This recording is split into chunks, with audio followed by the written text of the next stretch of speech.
Do you ever listen to an old track you made years ago and think, this is amazing? Why my new songs don't feel like this? Well, yeah, you're not alone. This happens to me all the time.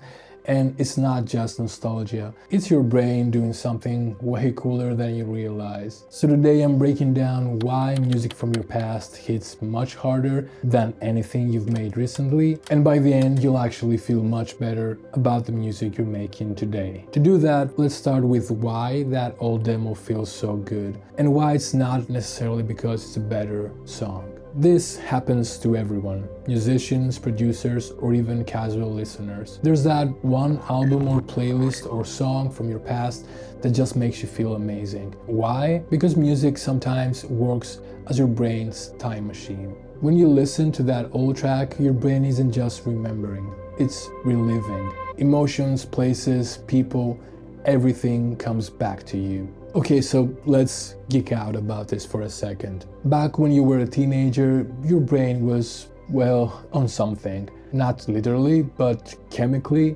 it was a dopamine fest. Between the age of 12 and 25, your brain's reward system was super sensitive. So here's the squad that makes your favorite songs unforgettable. So every time you wrote a song, your hippocampus stored it with detail, your amygdala amped up the emotional tag, and your dopamine system simply said, let's make this unforgettable. So now it's not just a song. It's a memory and an actual piece of your identity. So fast forward to now, you're older, wiser, and much more critical. You're over-analyzing your production, your mix, your arrangement, and your new songs might be much better technically, but they don't feel magical. And that's because your brain's chemistry simply changed. You've listened to a lot more music, you're harder to impress, and nostalgia has had its time to work its magic on your old stuff. Psychologists actually have a term for this, and it's called the reminiscence bump. This is the idea that your most vivid memories come from your teens and your early 20s. So that song you wrote when you were 17,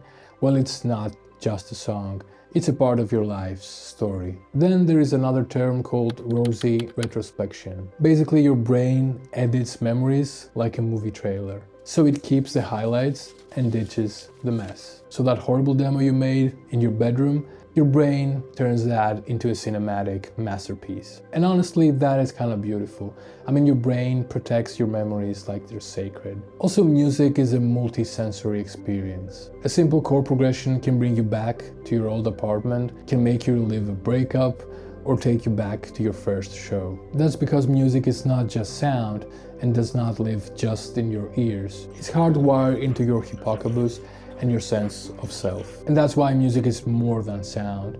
It's a way to define your emotional architecture. But here's the twist. In 10 years from now, your current songs might feel the same way. They just haven't had the time to work their way into your system, and that track that you now feel kind of weird about might be your future time machine. So your old music is not better.